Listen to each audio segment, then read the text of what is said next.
नमस्कार, मी पंजाब हवामान अभ्यासक मुक्काम पोस्ट गुगळी धामणगाव तालुका शिरूर जिल्हा परभणी पासून परत एक शेतकऱ्यासाठी अंदाज आहे। आणि मी आज आहे जिंतूर तालुक्यामध्ये येलदरी धरणावर आहे।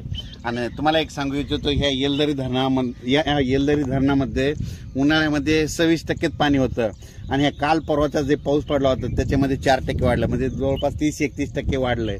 म्हणजे याला आवक यायला सुरुवात झाली।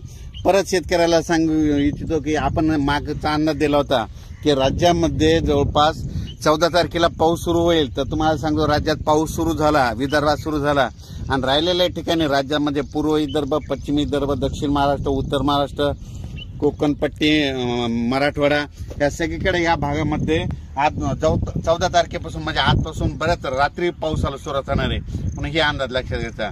परत एक सर्वांना सांगू इच्छितो, कोकणात देखील मुसळधार पाऊस पडणार आहे, म्हणून कोकण पट्टीच्या लोकांना देखील काळजी घ्यायची गरज आहे। त्याच्यानंतर सगळ्यात महत्त्वाचं म्हणजे मुंबईला ह्यामध्ये ह्या 4-5 दिवसात म्हणजे 14 ते 8च्या दरम्यान अतिवृष्टी होणार आहे, मुसळधार पाऊस पडणार आहे, म्हणून मुंबईच्या सर्व जनतेने काळजी घेण्याचं हे करावं। पुलाच्या फरशीव पाणी आल्यास पुढे जाऊ नका, आणि ही सगळ्यांना विनंती आहे। त्याच्यानंतर सर्वांना शेतकऱ्याला सांगू इच्छितो, राज्यामध्ये 14, 15, 16, 17, 18 पर्यंत पूर्व विदर्भ, पश्चिम विदर्भ, दक्षिण महाराष्ट्र, उत्तर महाराष्ट्र, कोकणपट्टी, खानदेश, मराठवाडा सगळ्या भागामध्ये दररोज 2-2 दिवस मुक्काम घेत पाऊस पडणार आहे, म्हणून हा अंदाज लक्षात घ्यायचा।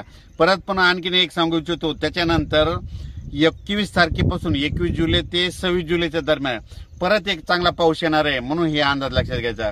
मागच्या अंदाजामध्ये सांगितलं होतं की राज्यामध्ये 2 म्हणजे 16 तारखेला एक कमी दाबाचा पट्टा तयार होणार आहे आणि त्याच्यानंतर 19 तारखेच्या नंतर एक होणार आहे, आणि हे 2 देखील कमी दाबाचे पट्टे झाल्याच्या नंतर ते महाराष्ट्रामधून जाणार आहे। आणि योगायोगाने तुम्हाला एक सांगतो, आता सध्या पंढरपूरची यात्रा आहे, हा पंढरपूरच्या यात्रेकडे म्हणजे आता उद्याचा पाऊस 15, 16, 17चा पाऊस पंढरपूर, सातारा, सांगली, सोलापूर, कोल्हापूरमध्ये तिकडे देखील पडणार आहे। परभणी, नांदेड, बीड, जालना, संभाजीनगर, नगर जिल्ह्यात देखील चांगला खूप पडणार आहे। त्याच्यानंतर बीडमध्ये, लातूरमध्ये, तसेच सातारा, सांगली, सोलापूर सगळीकडे। त्याच्यानंतर पूर्व विदर्भ, पश्चिम विदर्भ म्हणजे पूर्व विदर्भाचे 6 जिल्हे, पश्चिम विदर्भाचे 5 जिल्हे, म्हणजे ह्या 11 जिल्ह्यात देखील म्हणजे ह्या 4-5 दिवसाचा पाऊस चांगला पडणार आहे, म्हणून हे सर्वांना